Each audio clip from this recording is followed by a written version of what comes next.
Hi, it's Alicia here, making a couple of videos to try to help us all through some of the PowerSchool questions that are coming up. Maybe if we see it in video step by step, it might make it a little easier for everybody. So the first thing that I wanted to talk about is overriding grades and then only grading standards because people have been asking that question.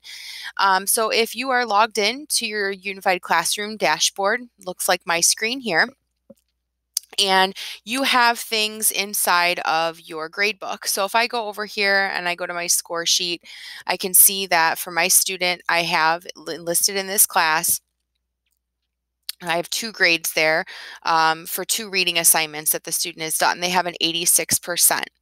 If I want to override that course grade, I can go down to the grades screen. And right now it's on traditional grading period 1.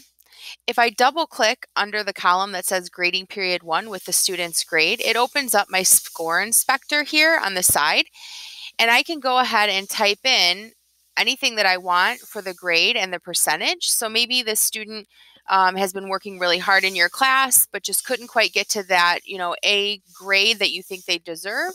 So you can go ahead and just click A and override that, or you can change it manually by using the numbers on your keyboard. And you can override that.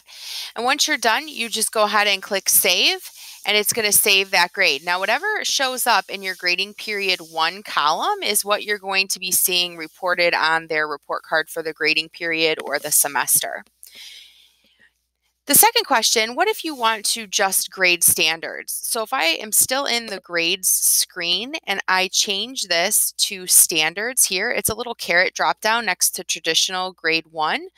If I use that and go to standards, you'll notice now that I have an expanded screen. So now instead of seeing those assignments with the points underneath them, I see my standards. Now I've already graded an assignment with 2 standards, the E1 Read .3 and E1 Read .4, and it's given it a plus sign because of what I've indicated as the score on the assignment. But maybe you just want to grade these standards separately.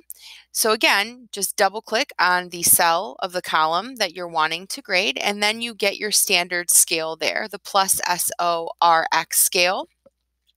And you can also make comments in the boxes here that will go onto the report card that the student receives. Once you're done choosing the score, then you can click save, and it will save it here. Now you can notice in the cell, I have the comment bubble, the blue comment bubble, which indicates that I've made a comment on that standard for that student. And I also have the little caret there, which means that I've graded this on its own. It's not attached to any standard, attached to any assignment that I have sent out to the student. So again, if you'd like to override grades, you double click here. And then if you want to just score standard, you have to make sure that you're on the standards grading period 1, because usually you'll be defaulted to the traditional. And then you can go ahead and manually score those standards. Hope this video helped you all, and good luck with those grading 1 period grades.